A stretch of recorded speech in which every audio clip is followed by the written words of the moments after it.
And here we are, worshiping at the feet of the Bone Temple. Well, not really, but we're here to talk about the Bone Temple. That being 28 years later, the Bone Temple, aka 28 Days Later Part 4 or 28 Days Later Part 3.5. I don't know how you classify this movie.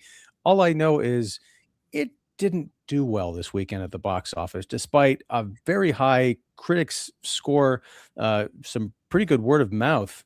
But the last summer when 28 Years Later came out, directed by Danny Boyle and written by, oh my gosh, I'm blanking on his name, Alex Garland. Yes, that movie made $30 million, I think, opening weekend. This follow up by Nia DaCosta made 13. Not promising, especially because this is the middle part of a supposed trilogy.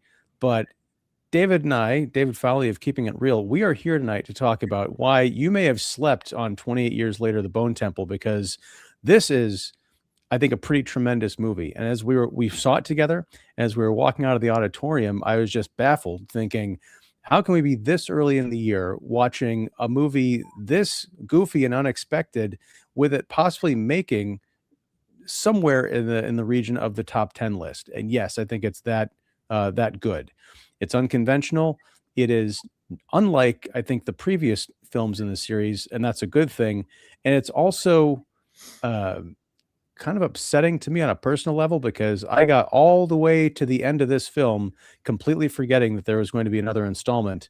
Right. So when I realized, oh, they're not going to wind this thing down, we've got another 2 hours to go, I was a little bit disappointed. For me, this could have been, if they had added 20 minutes to the beginning of this film to explain some of the characters and the world they lived in, you could have done completely without the previous movie and just had this be the capstone to the 28 days, months, or weeks, years series. David Fowley of Keeping It Real, welcome. How you doing, sir? Doing good. All right. I was just before I hopped on this episode here, I read something that was just made me roll my eyes and made me even more mad about the opening weekend here. Is that apparently I guess there's a lot of people who really, really, really, really love Avatar: Fire and Ash, because they are encouraging everybody to continue to go back and see it again and again and again. So that's why I guess it was number one, but I guess that's why it was number one. And it's baffling to me that people want to watch that again, knowing it's just a retread of the second movie, knowing it's, knowing what you're going to get, and for 3 hours, where you could watch something surprising, kind of innovative and very interesting, yet still be a sequel like Bone Temple.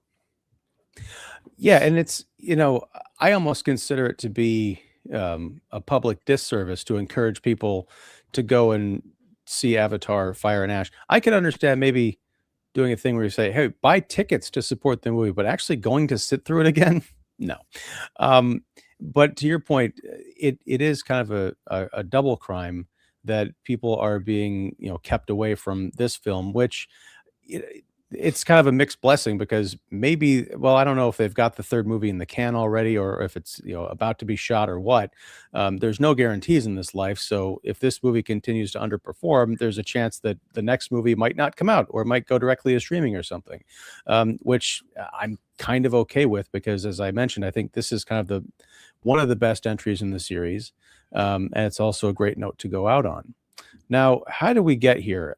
I am a firm believer that people stayed away because the last movie came out nearly only 6 months ago, and it was not, I think people were sold a movie in the trailers that did not materialize. It was a kind of a strange, dangerous, spookily weird trailer with that, bizarre mask that we saw all over the place, and it turns out I was just sitting in a corner somewhere in the actual film itself. Whereas the Bone Temple is a truly bizarre movie that's full of, danger, excitement, scares, some laughs, and a lot of, tenderness and humor and humanity. It is kind of the ultimate end of the world epic where when there's no one left except the, I'll just call them the kind of the infected or undead, and then the last of people trying to figure each other out and how we can live together or how we can't because we need to just feel like we need to kill each other, have some kind of a bizarre satanic religious fervor. What does that mean for the concept of goodness? And that's, I think, what is the heart of this movie, and made it it's not just a January movie. It's not just a horror movie. It's a film. I'll just say it. It's a capital F film, David. Yeah. I mean, and also, and maybe it is because I've talked to people about it and they're like, wait, there's another one? Oh, wait, didn't that come out last summer?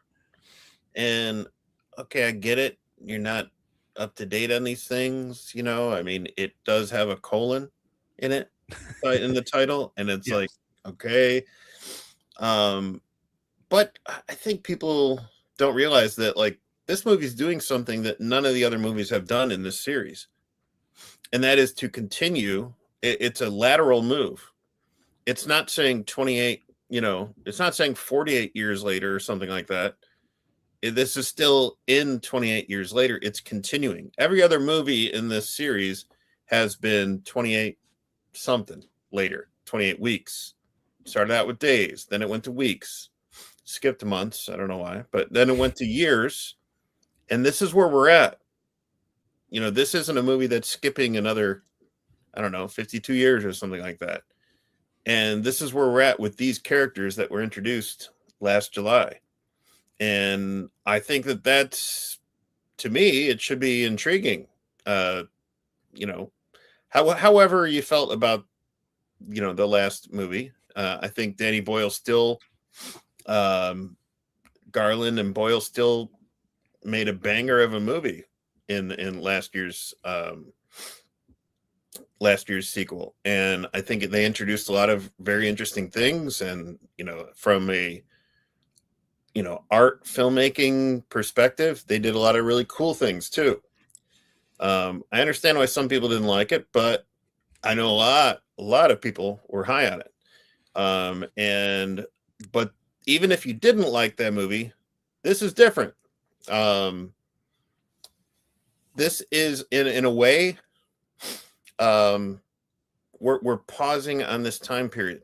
We're taking time now to live in it a little bit more.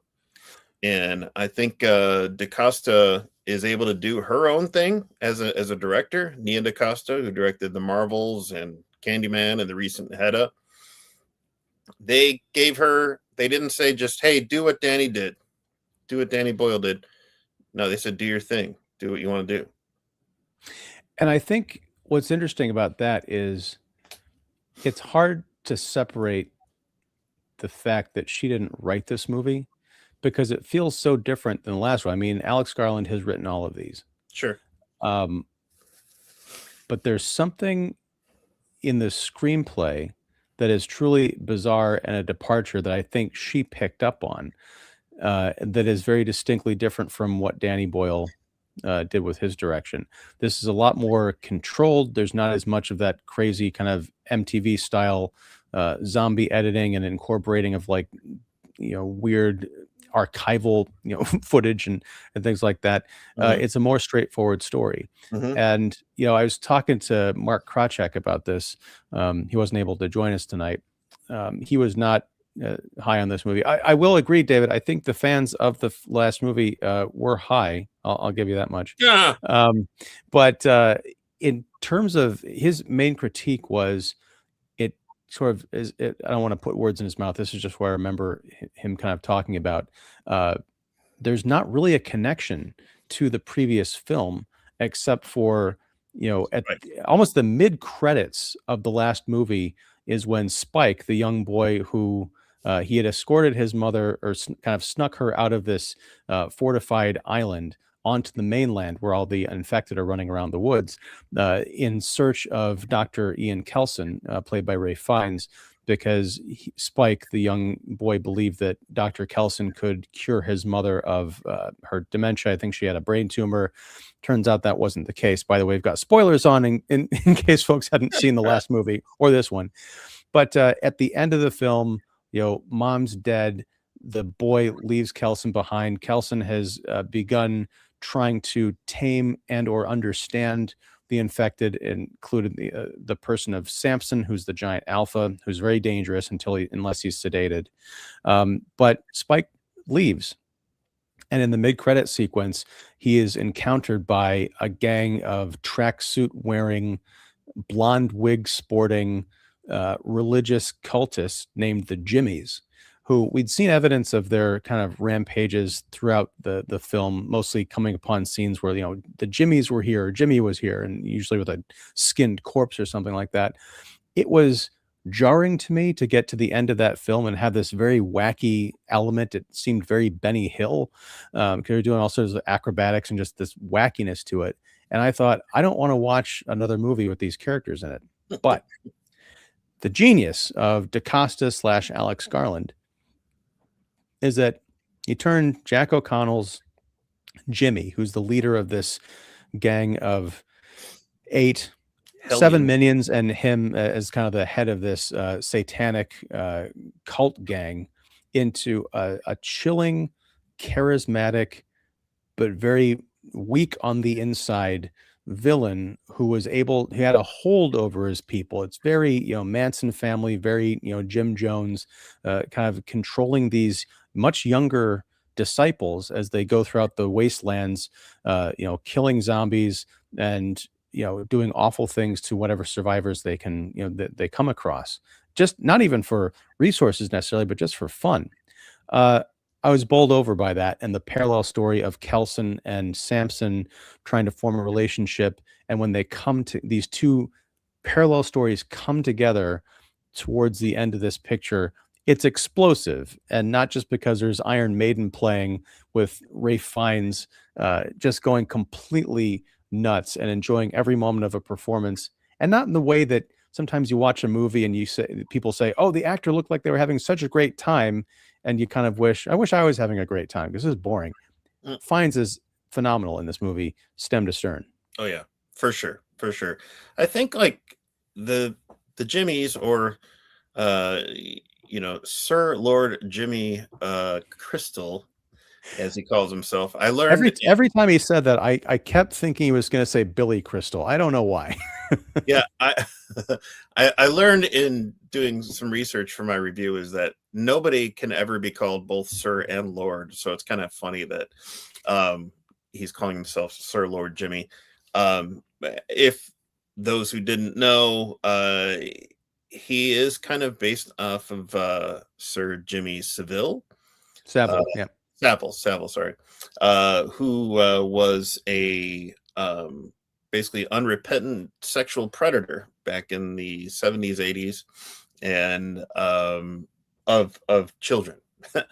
So it is, very unsettling to see this character played by O'Connell to be kind of corralling this, to be this kind of Pied Piper of these young, impressionable followers who become these kind of hellions. Some of them are into what Jimmy's into, some of them are not, and they're following him because there's probably no other options as far as staying alive and getting shelter and eating. And so I found that very interesting, and it made me think about how you would think that corralling like young and impressionable minds and hearts would be the way to go, right? But I think Jimmy Crystal isn't realizing that he has more years than they do, and although yes, they are young and impressionable, they're also closer in the age where they actually realize how they're missing out on being a part of a loving and caring environment. Hmm. So it's when some of them see the others like treating people brutally, very, very, very much in a cruel manner, and that means they're either beating them up or killing them by skinning them alive, and what Jimmy Crystal calls acts of charity. Um, I the more I think about it, the more I think like, sure, some of those kids are just going to be, sucked into this twisted mentality, but then there's the other kids who are going to be like, this isn't right, because they realize what they're missing is that nurturing, loving, caring environment, and it's just jarring, to take these people who don't deserve, they clearly don't deserve to be killed and strung up and skinned alive. So I found that very interesting, that like this isn't just like some cult where they're all doing drugs together and they're all worshiping Satan together. Well, no, the only guy who says he's worshiping Satan is Jimmy Crystal, and he says that he's the son of Satan, and Satan talks to him. Okay, but you know, I don't see that all of the kids are 100% on board with that. Well, I mean, it's almost like the Sith rules. There can be there's always two. In Hmm. terms of the Jimmies, there are always eight. There's Yeah, the head, Jimmy Crystal, and then there's seven fingers yeah, of the hand. I don't know. Um, so as we see in the beginning, I think it's actually the opening scene where they're in, it looks like an abandoned YMCA or a pool or something, and the Jimmy Crystal is holding court, and he basically says to Spike, the young boy, he's probably like 11, 12 years old at the most. He's given a shank and said to, pick one of the other Jimmies to fight, and to the whoever death. emerged, yeah, to the death. So whoever emerges victorious is going to be that new finger or the old finger. Yeah, The test of metal, literally. It's an upsetting way to open the movie because I don't quite trust Alex Garland not to, because all these kids are older. They're at least teenagers, some sure. maybe in the early 20s, Mhm. and they're all fighting this 11 or 12-year-old kid. I don't trust Alex Garland to not Go pull a psycho on the audience and say, "Hey, here's the hero from the last movie. You thought he was going to be the hero of this one. Oops." Fortunately, and again, we have the spoilers going on. Spike wins, but he wins almost by default and sort of by accident. He does kill the other boy, and it's kind of tragic, but he kind of lunges forward, stabs him in the inner thigh, and hits the artery, and the kid bleeds out. And it's a very kind of affecting scene. And they're like, okay, well, you're in the gang. They throw him a blonde wig, and then they all just kind of march out together. Yeah, they Um, throw him the kids they previous. throw him like, yeah, the previous Yeah, Jimmy's wig, yeah. yeah. So it's a heck of a thesis statement. Fortunately, the rest of the movie is not quite that heartless. I think it's perfectly balanced out with heart and soul in No, a except when it time gets to that, the barn. well, but even when it gets to the barn, I think, because that is a very interesting take. I don't remember any of these characters' names, but there is a group of it kind of starts out, and I love the kind of the breadcrumbs of how these characters are set up. You've got three people out in the woods who are not part of the Jimmies, they're not associated with Kelson, they're just survivors. Hmm. And they're out there, they encounter a herd of infected, one of them gets picked off. The other two, one of whom is a pregnant woman, they make it back to this kind of secluded farmhouse, and they walk into the kitchen, and there are all the Jimmies, Yep. and they've taken hostage the other people in the house. Now, there's a good number of those other folks, and you kind of wonder, well, the Jimmies may actually be outnumbered here. Why are they being taken hostage? And you realize they're just so intimidating and creepy that it's kind of like the strangers or funny games. You Hmm. just get them inside the house, and then you find out that you're helpless when it's too late. Right. But when they go to the barn to enact the charity, all the civilians are strung up and they are skinned alive. and not skinned alive and then killed, but skinned alive and then just left there to hang and be, mocked and tortured. But the pregnant lady, she had escaped, and she was hanging out in the loft of the barn watching all of this. And her dilemma is, do I try and do something? Do I say something? Do I run? I can't really run because that would put me in danger, and also the child that's inside me. Yeah, it reminded me of Rob Zombie. Mm-hmm. It was like something out of House of a Thousand Corpses, or more precisely, the Devil's Rejects, I Like you think. say, his movies or him in general? Yeah. Yeah, yeah, I think it is like sudden and brutal, and it just feels like very unpredictable. I for one couldn't tell where exactly it was going, and how far it would go, and that's a good thing, that keeps you at the edge of your seat. Yeah, I think the character's name, the pregnant lady, she was Kathy, and then I think it's her fiance who's puts up the most fight. His name's Tom, and that's actually Andy Serkis's son. Oh, really? Yeah. Okay. Yeah. And what's most interesting too about this chapter is it's very light on the infected. Almost conspicuously so. Yeah. In some parts. And I didn't really mind that at all, because again, we are really focused on sticking close to these survivors, and this kind of group, this cult of Jimmy and the Fingers, and how they wander around and just enact brutality, doing whatever they want to do.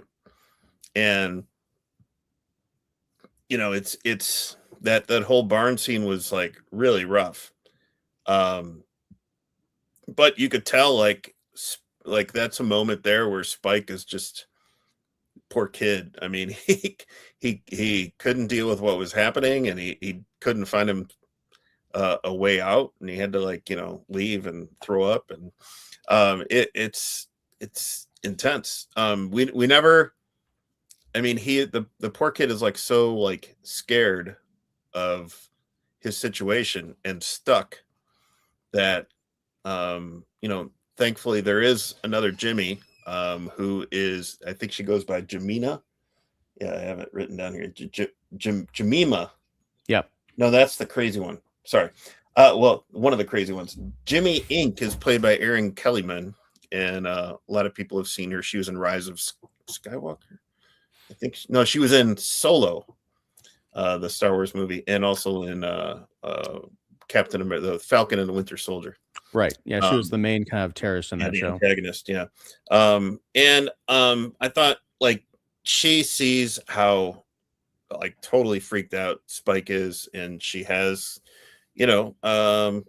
compassion for him, but also is trying to keep him alive and keep him make sure that he doesn't get out of line. Jimmy Crystal's just line of thinking. Yeah, I mean, and again, spoiler alert, but she and Spike are pretty much the only survivors out of that Jimmy gang at the end, and we will talk about how the end opens up the next movie. Jimmy Inc. is a very interesting character, and I hope that at some point maybe we'll get a flashback or something to talk a bit about what her life was like before this. I mean, she wasn't around before the zombie infection because she's probably only in her 20s, if that.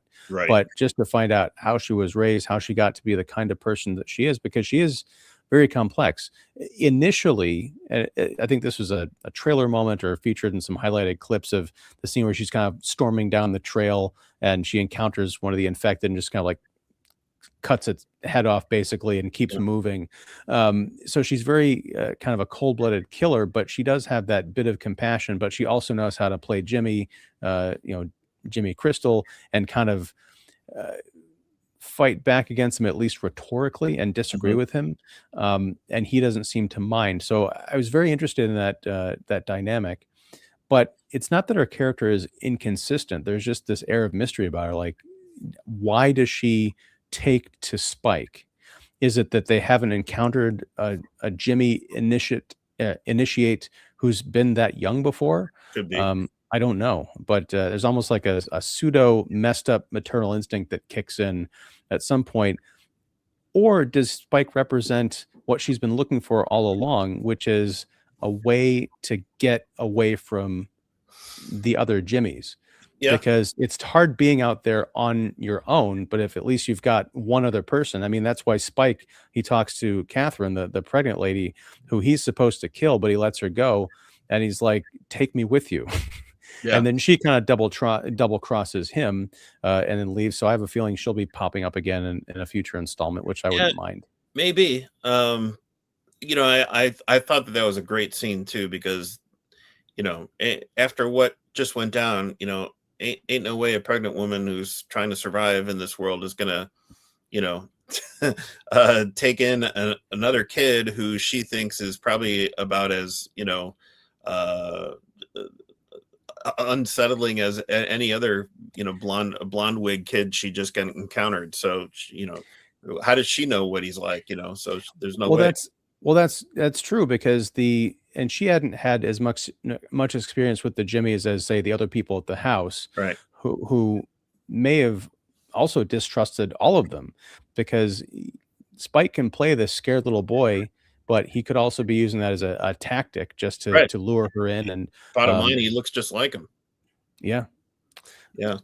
Yeah. I mean, I thought that whole scene was great. And just you know, going back to how Jemima is kind of knows how to talk to Jimmy Crystal in just the right way, and kind of placate him a little bit, but also steer him subtly in the right way, and almost make it think like what she's telling him is his ideas, you know. Yeah, and that's the thing about Jimmy Crystal, is he's gradually, as the movie goes on, he's revealed to be kind of an idiot. He is cunning, and he knows how to make up some fanciful stories for people who are too young to know better, and maybe that goes into the kind of the Jimmy Savile real world parallel. Fortunately, there's not, at least that I saw, any implication that he's doing anything untoward with these followers. But I don't know. He's a character unlike other sort of end of the world, dark messianic figures that we've seen. I'm thinking of like Randall Flagg in The Stand. I'm thinking of Negan, or the governor from The Walking Dead. This guy is completely off his rocker, and he has no ambitions of starting a giant. Well, I guess towards the end, he kind of gets permission from his dad to make giant cults of Jimmys all over the place to kind of franchise. Multiply, right? Right, but he seems pretty content to just have his own little band, his like roving kingdom, is a roving fiefdom, and conquering little pieces of territory as he goes. So Garland and DaCosta do a really interesting thing here. How it's a narrative story, yes. But it's also like two concurrent stories. So we're following Spike as he's getting enmeshed in this cult, and all these brutal things that they're doing. But at the same time, we're also catching up with Dr. Ian Kelson, played by the brilliant Ralph Fiennes. And what is he doing? He's going about his life, and he's going about doing what he's been doing, and keeping up this bone temple, which is in a way just a kind of memorial to those who have fallen. He will find dead bodies, take them back, and burn them, and polish their bones, polish their skulls, and they become part of the temple. You know, that he's this huge lateral temple of in the middle, it's this huge temple of skulls, but then all around it is this kind of like memorial of all these other lateral towers that are just like femurs and arm bones, and didn't see a lot of rib cages there, but they're probably there. But so this is how he's chosen to occupy. He's a former general practitioner. This is how he's chosen to occupy his time since the outbreak. And we learn a lot more about him here, I think, mainly because we're finding out, like, what does he do when he's not polishing skulls? He has an underground kind of bunker where he has a pretty decent vinyl collection where he's jamming out to Duran Duran. Big Duran Duran fan. Big Duran Duran fan, and he's like, even when we first meet him, he's kind of like humming a song, and he's dragging out. I thought it was very interesting how he was dragging out the body of, basically that was the raged out woman who was pregnant and delivered on that train car, and I think that was Samson's girl. Yeah. So that was very interesting how he was collecting her body, dragging her back, taking care of her body and everything, and he's like humming this song. I think it's a Duran Duran song, but then we hear him play like Girls on Film, and then later on he's dancing with Samson to Rio. And it's like, wait, what? How does this happen?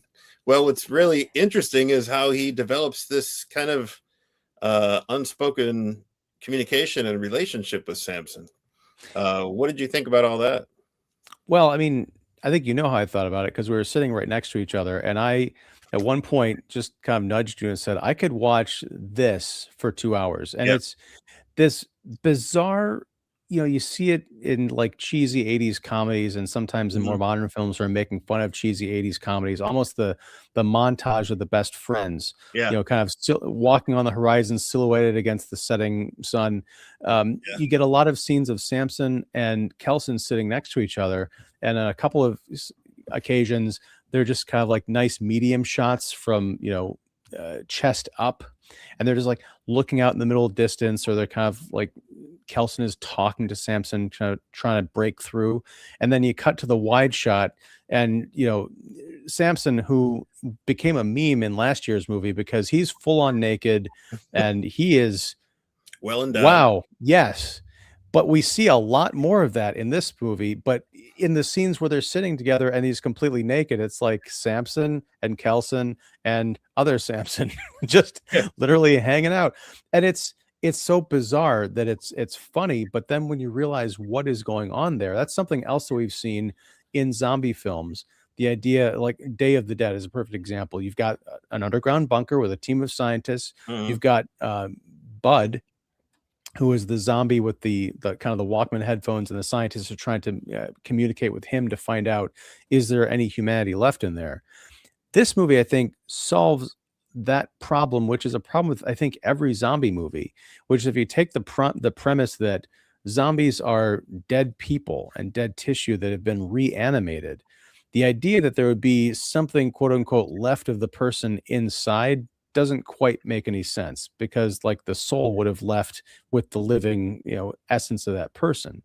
I get it from sort of a dramatic standpoint, but with this infection, I like that these people are not dead. They've been taken over, all consumed by a rage virus. Right. And even something that's an innovation in this leg of the story from the other three films is that Kelson at one point is talking about there's a physical and a psychological aspect to the rage virus, whereas the psychological aspect may not be that the brain has been destroyed, but there's sort of a cloud that is hovering over the brain, preventing the personality and the memories from breaking through.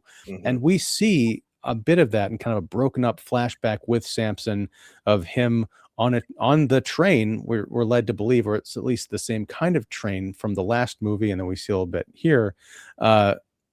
And he's, it's a non-linear flashback, which I like because it could have easily been him perfectly remembering everything in 4K, but he's remembering bits and pieces here, and some of it doesn't make sense because at one point he's just on the train with his family and he's like 8 years old, and then you cut to everybody in the train is like standing and looking at him all menacingly, and when it Right. cuts back to him, he's like 25, and he cut back to the people on the train and they're all rage zombies coming at him. So Great it's scene. like he's trying to make sense of this memory at Kelson's urging. And the only reason he's able to do that is because Kelson is shooting him up on a cocktail of morphine and other drugs to keep him sedated. And I love the ticking clock element that's introduced in this movie, which is that Kelson says to Samson, look, I've raided every pharmacy and home and business within 70 miles of here, and I'm down to, I think he said like a week's worth or 2 weeks worth left of morphine. So I don't know what's going to happen to you. And he basically decides that Samson's too dangerous to be around in absence of these drugs. So he makes a move to kill him. And in a moment that, I don't know if you had this moment, but it reminded me once again of Stephen King's The Stand. They're sitting out at the Bone Temple. It's at night. Samson's looking up at the moon, Mm. and he doesn't say MOON, that spells moon, but he might as well have because he does say moon. And that was Kelson had the needle in his arm. He was about to depress the fluid into him, and that was the breakthrough. And it was just talk about moons. It was like E.T. and Elliot riding over the moon.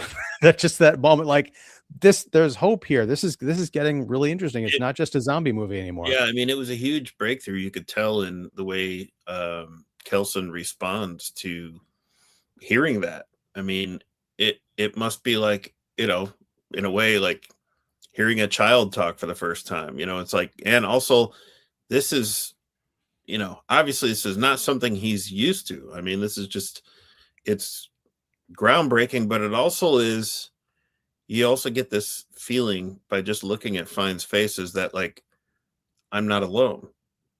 There's somebody else I can actually talk to and like introduce life to, like and also there's just, it opens up so many questions of like, okay,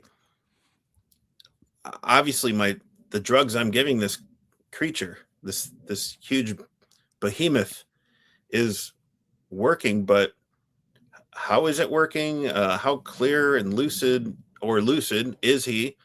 And it's fascinating. Well, it presents a different problem, which I'm not going to say it's a cheat, but the movie kind of interrupts its own breakthrough when the Jimmies come into the picture. But had they not, Kelson would have been faced with a very different problem, which was, is this replicatable? Even if he had all the morphine in the world, he can't have like one-on-one weeks-long therapy sessions with individual members of the infected to try and bring them around, if that is in fact the solution.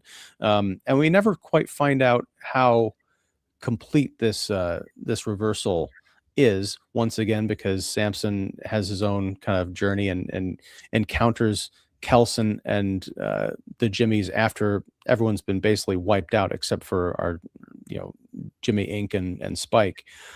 So yeah, I'm kind of curious to see where this goes with the next movie, but I don't know. I'm not sure if they're going to continue any of these threads or if they're just going to be, oh, we're in this different location now with these legacy characters. And it's a time to it's going to be like the Rise of Skywalker, where JJ steps back in and says, like, I got to clean up the rest of this stuff because it doesn't make any sense. Oh Lord, I heard somebody refer to him as Jar Jar Abrams, and I was like, ooh. Oh yeah, that's an old knock, man. Yeah. Sorry, I'm catching up in these things. I thought like the way these two stories come together was very fascinating. We should say that Jimmy Crystal keeps on referring to Old Nick. Okay, and Old Nick is his father. Old Nick is supposedly Satan, and Old Nick is speaking to him and giving him, direction and visions, and then he relays that to his fingers. And so, the closer they get, they don't know this, but they're getting closer to the actual geographic location of the Bone Temple, and they don't know this until Jemima actually sees through her binoculars that this is where the smoke's coming from, and I think it's Jimmy Inc. because Jemima I think is the wildcat from the barn. Oh, you're right. You're right. No, it's Jimmy Inc. You're right. You're right. Okay, but it's confusing because I swear that Jimmy Inc. was referred to as Jemima, but maybe the other Jimmy was just referencing her while talking. It's very confusing because all the characters. Aaron Kellyman plays Jimmy Inc. You're right. So Jimmy Inc. looks through her binoculars and sees like this is where the smoke's coming from the Bone Temple, from Kelson doing his work, and then she sees him, and now he's a guy who is mostly wearing a tank top and shorts and army boots, but is covered in iodine. So he's like all red. So of course he looks like he could be Old Nick, the devil, and it was described in the last movie that he's wearing iodine because I guess that like masks the staves off that scent staves off the infected somehow. I don't know, but in this movie he mentions that the iodine protects him from infection.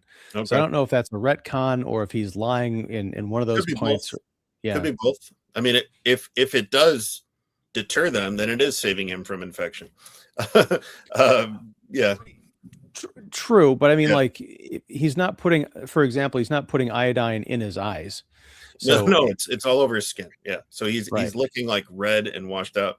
So that's like, I thought it was just a fascinating moment because Jimmy Inks, I'm sure she's so used to like scanning the terrain, and all of a sudden she sees this figure, and it's like looking like unlike anybody else they've encountered. So of course it would be easy once Jimmy Crystal goes and introduces himself. It'd be very easy to come back and say, oh yeah, that's Old Nick, and you're going to meet him tomorrow. Now that happens, after Jimmy Crystal actually goes and meets Kelson and has a conversation with him, which is one of my favorite moments of the movie, is that here are two formidable characters. They don't know just how formidable the other person is, just having a sit down.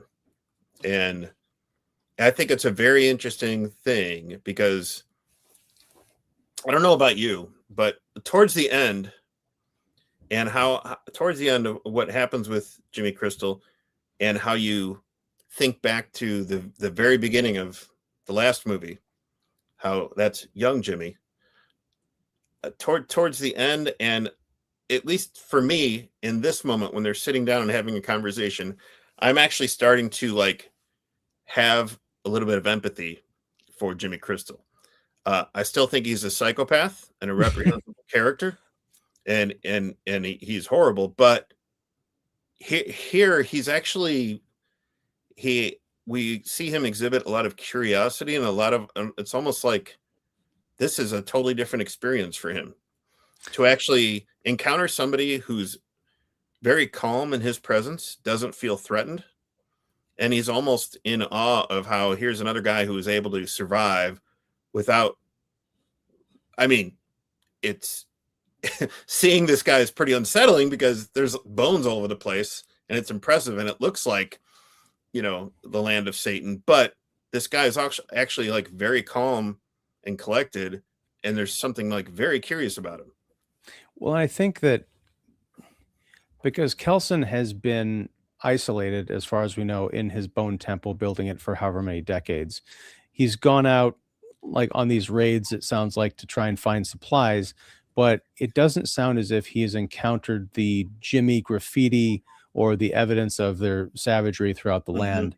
So he doesn't have any reason to be afraid. There's just this guy who kind of wanders up. He's in a tracksuit, kind of smiling and, making, small talk with him. But you can almost see the moment where Kelson realizes, oh, this guy is real trouble.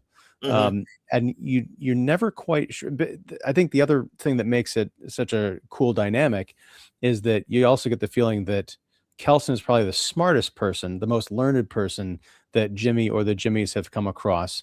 So there's almost a battle of intellect versus, raw savage cunning and evil, because Jimmy convinces, or he basically asks Kelson, he's like, look, I've got this group of people. They think that my father is the devil, and they think that you are my father. So tomorrow I'm going to bring them by, and I need you to convince them of that. And if you don't, I think he said, I'm going to take your intestines out and feed them to you. Well, I think too is, right away, Kelson realizes that if he has a following, if Jimmy Crystal has a following as he's mentioned, then he could easily be overpowered. So and he doesn't really right then and there. He doesn't really know how many followers this guy has. That's true. But he's like, okay, I gotta follow along with this request, but I also gotta prepare. And we talked about the montage of like Samson and Kelson, getting to know each other, developing this bromance. There's a great just montage of like Kelson in his own way, like getting ready, for hit company. It's very much like the montage towards the end of the Lost Boys, where they're holed up in the house and they're sharpening steaks and all that stuff. But it's also, that whole climactic end sequence where they're playing Iron Maiden, and he's got like Number of the Beast. He's got speakers, like hidden speakers, I guess, lined up all over the place. He's coming out, in a black, basically trench coat with black eye makeup, and he looks like an otherworldly figure. Yeah. He's kind of appearing and disappearing. You get the feeling that because he's got all these albums and he knows what albums are, and he knows about sound systems and things, all of these things that were before the time of the infection. So playing up on the notion that if not Jimmy, then at least the people who are younger than him have no idea about this. It might as well be, it's like a rainforest tribe discovering the iPhone. Mm-hmm. And they don't know what an Iron Maiden is or what this music is. It's just this, it's almost like Revelation, like the trumpets of heaven, except they're the trumpets of hell coming down from somewhere in this giant musical show. The audience, I think you and I, at least, and I think a few other people in our theater were having a laugh riot at this thing, because it's such clapping. Yeah, it's such a weird, joyful moment of like, you really feel like Kelson's getting the upper hand on these clowns. I mean, that's the fire and ash you were expecting to see in Avatar. Exactly. But the reality of the characters who are watching this, they're scared and confused. And I think that when Kelson plays into that role of the devil, he does it so well by playing it cool and not playing it, overly sinister or dark. But then when he realizes that Spike is among their number, he doesn't have any leverage at this point, really, but he makes a bold play against Jimmy and basically convinces the rest of his flock to crucify him. Yeah. It's and amazing. They're like, I'm the devil. What do you, that's my son. Yeah, but you're going to disobey me. Yeah. Just like, God had to sacrifice his son, I have to sacrifice mine. Yeah. Like crazy, and like you said, I mean, they're young enough where they don't know any different, and that they've believed, to some degree, Jimmy Crystal this whole time, that he's a son of Satan. But I love what's happening with O'Connell and Fiennes in this moment, where they're both realizing that the tides are turning, and not in favorable ways, really, for either of them. And there's so much there's so many like great little nuggets of nuance in their performances individually that it's tremendous to watch.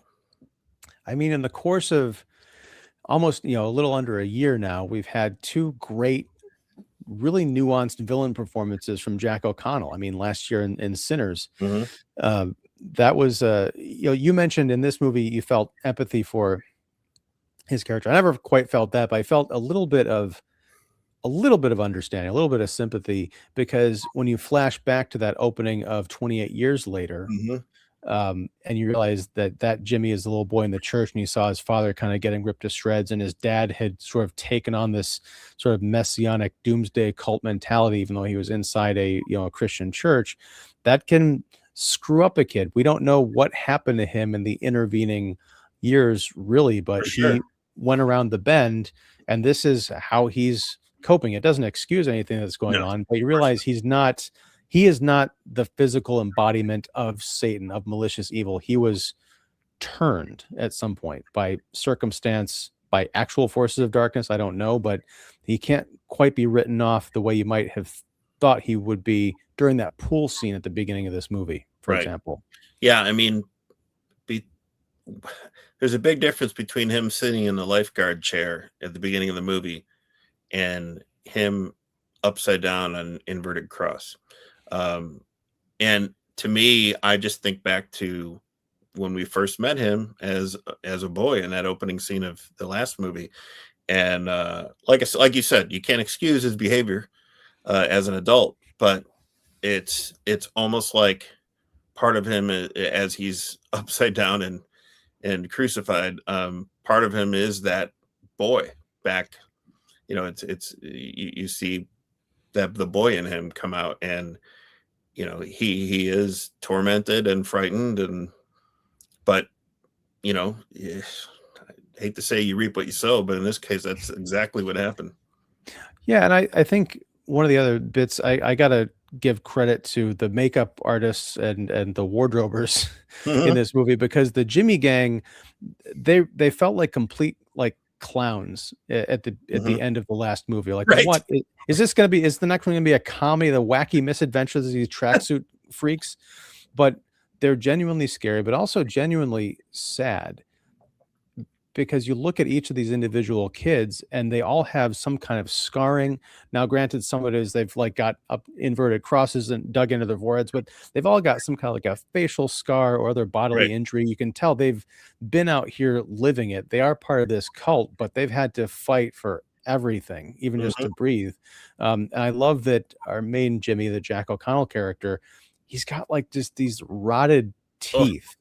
There's something, again, not off-putting about it. It's not completely terrible, but it just goes to show that's like a visual representation of he's not all powerful, and there's cracks in this persona, and he's almost barely hanging on from by a thread. Yeah, and that thread is definitely not dental floss. After the outbreak, all the dentists died really quick, obviously. Yeah, there's just some really bad dental work there. Yeah, I mean, this and the way this movie ended,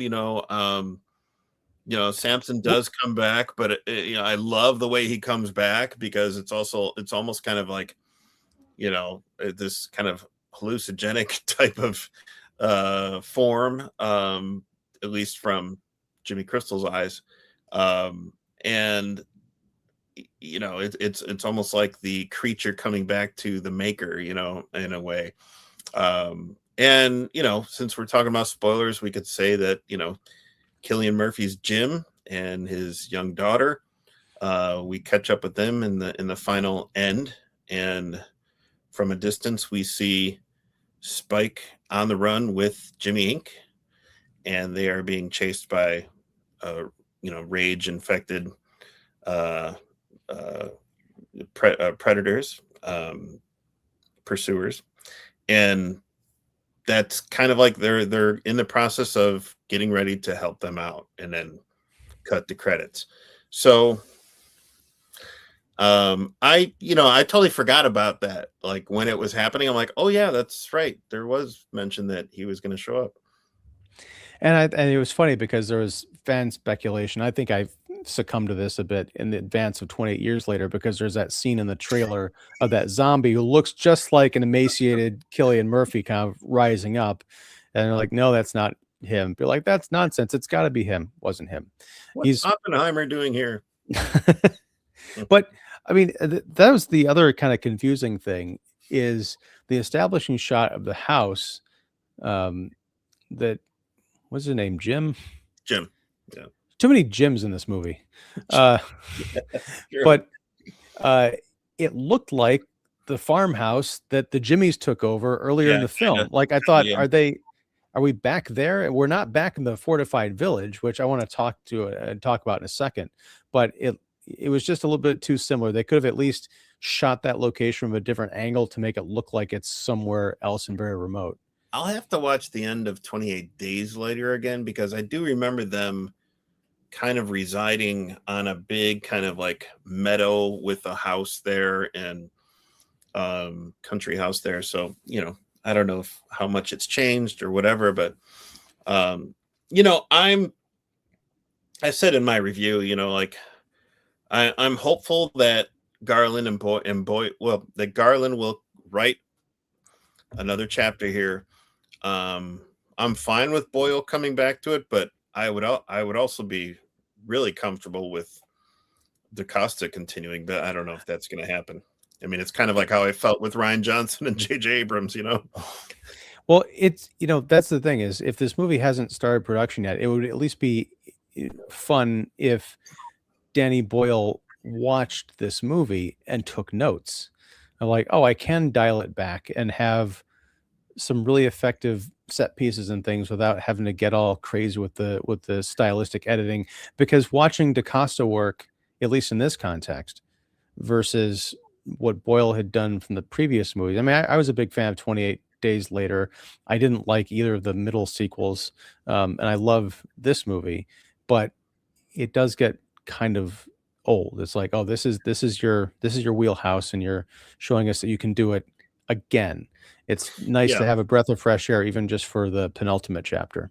And this is a breath of fresh air for sure. And this isn't doing something that they've done before, which is really impressive, I think, for this being, I mean, even I would love to watch some like behind the scenes and listen to Boyle and DaCosta talk about how they were, how much did they discuss, passing the baton, how is this going to be different, and did And Garland also, write the whole thing, and just, DaCosta's like, I'll pick it up here. well, and that's what I was interested too. It'd be a great conversation if there's like a commentary on whatever release they have, Mhm. talking about if Garland did write the entire trilogy all in one go, and DaCosta did, as you say, pick it up at a certain point, or they assigned her this kind of middle chapter. Mhm. What about her involvement did necessitate, if at all, rewrites or tweaks, or maybe she had her own ideas that were incorporated, or what was that dynamic like? Because Garland and Boyle have been working together for almost Yeah. 3 decades now, Yeah. so they've got this rapport. DaCosta's the new kid on the block, so obviously that energy worked out, in spades in this film. But yeah, I'm just curious to see as you mentioned, the behind the scenes goings on there. Not that I'm looking for controversy. I'm just fascinated to know how you can have a fourth movie in this franchise that has all the energy and innovation of a first movie. And unfortunately, as we discussed at the beginning of the show, people aren't showing up for it. And I hate to say it's their loss, but it kind of is. Yeah. Do you feel like more people had I feel this way. I think more people caught up with the last movie once it dropped on Netflix. I'm sure that's the case. Yeah. It did all right at the box office, for its opening weekend and everything, Mhm. but I don't know. I don't have any idea if it made its money back, especially if they're talking about the money being the bundle of this entire trilogy Yeah. package. Because I do have a genuine question as to whether the third installment's actually going to get made or come out, or just get dropped on VOD somehow. But the one thing I did want to kind of drive home here as we wrap up is, and this is something else Mark and I talked about briefly the other night. Uh, this movie is so disconnected from all of the problems from the previous movie, Mhm. as far as what's going on in the outside world, what's going on with Spike's father, because that was the big thing I had at the end of that. At the end of the first movie, or the last movie, they establish, oh, this secluded island is fortified, and they have a code that you can go out to the island, you can come back, but if someone doesn't make it back, to the fortress, no one's going after them. They're stuck and on their own. I can understand that kind of, but when it's especially when it's Aaron Taylor Johnson's character from that movie, who is unscrupulous in a lot of ways, and he's a warrior, and he really cares about his son. There's nothing that's going to hold that guy back from going back out into the woods, maybe even sneaking out some kind of a search party to go get Spike. You would hope, right? And I'm wondering if that's going to be. I don't think they've announced anything about the third movie in the trilogy, but I would at least expect that they would address that kind of dangling participle. It would make sense. Yeah. Maybe Aaron Taylor Johnson's character runs into Kathy, the runaway pregnant gal, and I think I met your son, Damn it, David, that's probably the opening scene of the movie, honestly. Could be. We got some comments, don't we? Yes, we do. And much like last week, I think we talk about the cocktail of drugs that Kelson had worked up. I think that has spilled over into our internet comments. So we're going to go through these. One of them I'm not going to read because, wow. Esther Garcia 8674 says, you are a chicken nugget. All right. I don't know which one of us is the chicken nugget, but that's fine. I don't know. Maybe you could be the chicken. I'll be the nugget. How's that? I want to be the nugget. This is brutal, man. I don't know if that speaks to the agony of listening and watching us, or just yes, because there's the follow-up question. What am I hearing? I don't know. How did I get here? You may find yourself. No. Sajiwa drops by for a bit. Have not seen this movie yet. Tired of zombies.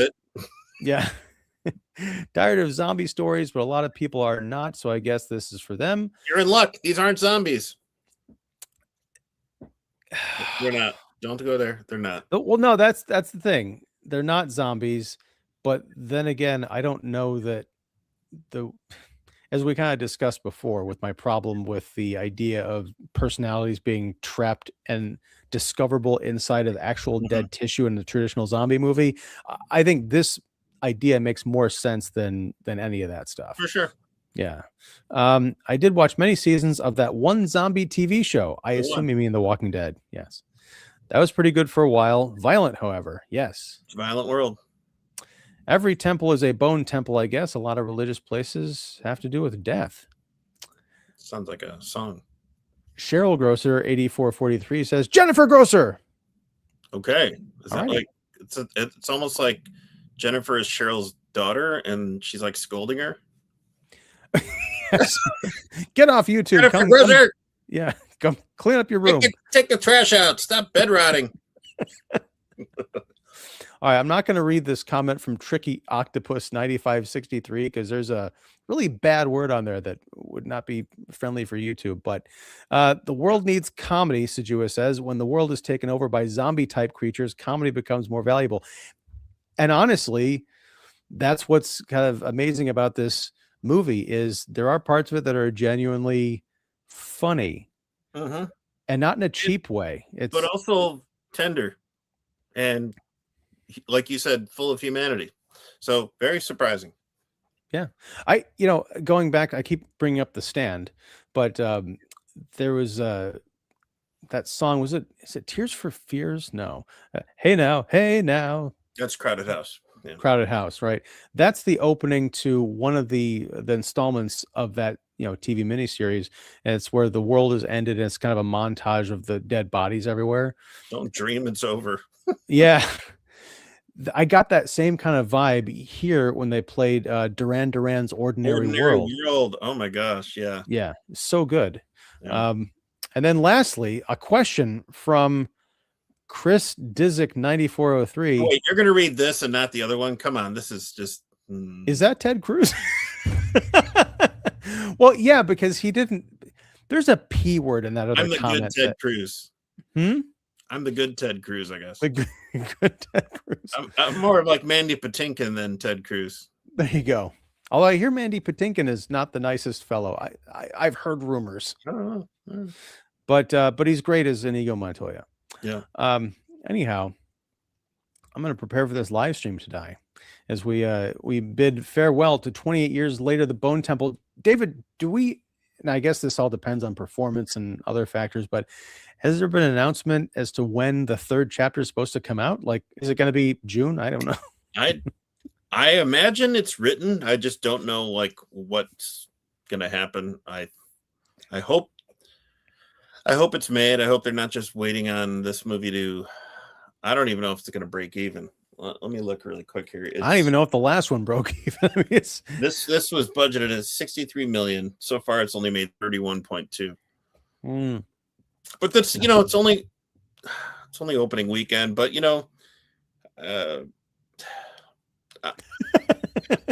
I would just like to see more people see it. Yeah, I would too. And I think that that's, a couple of things working against it. It's the fourth movie of the series. It's following up a kind of a divisive movie in the fandom. It's a January release. There's all these signs that say, wait and watch it at home in 17 to 21 days. I think it would have been smarter to release it like after the Super Bowl and really like, I don't know. That's where everybody sees like movie trailers, right? So maybe keep it to show more of the trailer in during the Super Bowl commercials. I don't know, but I don't know either. But this is my kind of film. That's all I can say. And I think, folks, if you give it a chance and go out and see it, I don't I don't work for the studio or Mr. Boyle or Garland or DaCosta, but I do think that if you can see this and see it with a crowd who probably went in expecting just the second part of the previous story, and just like the other movies in the series, this is very different while retaining the spirit and the ideas behind the 28-year days weeks saga. It does kind of forge new ground, just as it's about to to wither away in the third installment. I would like to believe that part 3 is A, going to be the end, and B, is going to be something that's at least worthy of following this movie up, because this is, as they say, a tough act to follow. But anyway, David Fowley of Keeping It Real, thank you very much for hanging out. You've got I've got a link to your written review down in the in the description below, as well as Keeping It Real's top 10 films of 2025 just published today. So you and your contributing writers all put out your feelings on the creme de la creme. I'm still working through mine, so hopefully that'll be out before the 2026 best subs. And yeah, also, folks, you can check down below for a link to my new writing gig. I am a freelancer now officially for CBR, aka Comic Book Resources. I'm part of their movies and TV division. So in addition to watching me ramble about movies here on the live stream, you can read my words in print about all sorts of fantastical, wonderful, weird things, including my debut piece, which is linked below, about a way that the old HBO Tales from the Crypt series could fight its way through the bizarre legal battles that it's having and make a return to television, which I think now more than ever, as the kids say, we need it. So next week, David, I decided during the course of this conversation what we're talking about next week. We are going to be talking about Mercy. Oh, Mercy. The new Chris Pratt, Rebecca Ferguson sci-fi joint. All I know is that weird poster where it looks like Chris Pratt is really confused sitting in that chair, and I just keep thinking of Josh Brolin doing his George W. Bush impression from the Oliver Stone movie. I don't know. No idea what it's about. But we're going to be talking about it next week, probably Tuesday, if folks are free. And yeah, if you like this live stream, please like, subscribe, and all that business. Be sure and support David Fowley at Keeping It Real. His information is down below, along with all of Earth's mightiest critics. If you dug this show, yeah, ring the bell for notifications. Join us back here next Tuesday at 8 p.m. Central. I'm calling it, for Mercy. And yeah, until next time, whenever that is, whatever that is, thanks very much. Take care and go see the Bone Temple. Don't listen to those other people. Listen to us. We know. Fire and Ash. We are. Wait, are you Fire and I'm Ash? How does that? The movie is the Bone Temple is the real Fire and Ash. Oh, I get it. We're not going to tour as Fire and Ash. Yeah, that's right. We're still Chicken and Nugget. That's right. I got it. If we did that, we'd have to open up for Lightning and Thunder.